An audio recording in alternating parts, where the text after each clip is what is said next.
આજે આપણે જે ભીંડાનું શાક બનાવશું તે બહુ જ ટેસ્ટી બને છે અને બહુ જ લાંબો ટાઈમ સુધી સારું રહે છે. તો આપ મુસાફરીમાં હો, ટ્રાવેલિંગમાં હો તો આપ એ લઈ જઈ શકો છો અને બચ્ચાઓના અને હસબન્ડના ટિફિનમાં પણ આ શાક આપી શકો છો. બહુ જ સરસ રહે છે અને બહુ જ ટેસ્ટી લાગે છે. તો બનાવવાનું શરૂ કરીએ. અહીંયા 1 ટેબલ સ્પૂન મેં મોળા શિંગદાણા લઈ લીધા છે, જેને સારી રીતે શેકી લીધા છે. એ કાઢી લીધા છે અને એની અંદર જ 1 ચમચો ભરીને સફેદ તલ લઈ લીધા છે. એ પણ આપણે થોડાક શેકી લેશું. થોડાક શેકાઈ જાય એટલે તલને આપણે કાઢી લેશું, બહુ શેકાવા નહીં દેશું. હવે આપણે આ કડાઈની અંદર 2 ટેબલ સ્પૂન તેલ નાખી દઈશું અને 1 ડુંગળીને મેં લાંબી લાંબી કટ કરી લીધી છે, એને આની અંદર બ્રાઉન થાય ત્યાર સુધી ફ્રાય થવા દઈશું. કેરેમલાઇઝ ડુંગળી બહુ જ ટેસ્ટી લાગે છે શાકની અંદર, તો આપણે આવી રીતે એને બ્રાઉન થવા દઈશું. હવે અહીંયા મેં 7-8 લસણની કળી, 1 ઇંચ અદરકનો ટુકડો અને 4 થી 5 કડી પત્તા લઈ લીધા છે. એને પણ આપણે સારી રીતે ફ્રાય કરી લેશું. આવી રીતે ફ્રાય કરવાથી એનો ટેસ્ટ પણ સારો રહેશે અને એની શેલ્ફ લાઈફ એટલે કે બગડશે પણ નહીં. તો બ્રાઉન થાય ત્યાર સુધી આપણે આ લસણ અને અદરક અને કડી પત્તાને ફ્રાય થવા દઈશું.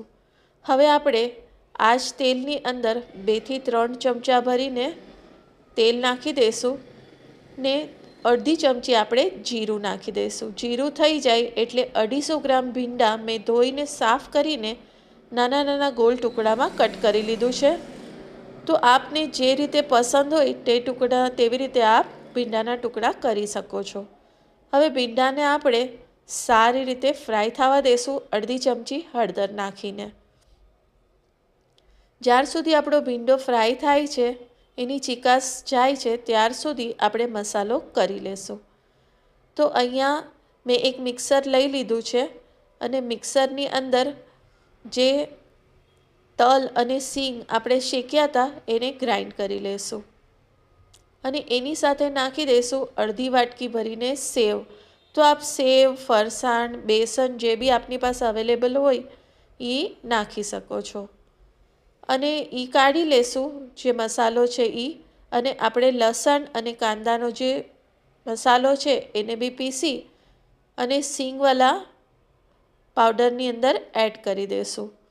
હવે આપણે સૂકા મસાલા નાખી દઈશું. તો 2 ચમચી લાલ મરચાંની ભૂકી, અડધી ચમચી હળદર, 2 ચમચા ધાણા જીરું, સ્વાદ અનુસાર મીઠું અને 1 ચમચી કસૂરી મેથી, 1 ચમચી ગરમ મસાલો, 1 ચમચી ચાટ મસાલો અને થોડી કોથમીર.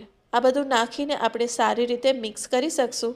તો આ આપણો મસાલો રેડી છે. આ મસાલાને આપ 10 થી 12 દિવસ સુધી સ્ટોર કરી શકો છો અને આની સાથે ભરવા કારેલા, ભરેલા રીંગણા, જે બી ભરવા શાક છે એ આપ બનાવી શકો છો.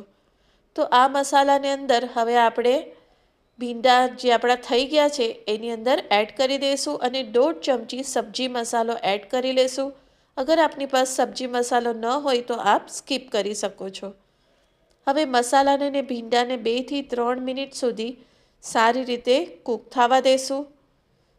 2 થી 3 મિનિટ સુધી થઈ જાય એટલે ઢાંકી લેશું અને પાછું 2 થી 3 મિનિટ સુધી આપણે ભીંડાને સારી રીતે કૂક થવા દેશું.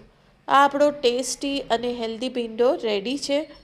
તો રેસીપી કેવી લાગી એ આપ જરૂરથી કમેન્ટ કરજો અને રેસીપી પસંદ આવી હોય તો લાઈક અને શેર કરજો અને મારી ચેનલને સબસ્ક્રાઈબ ન કર્યું હોય તો જરૂર કરી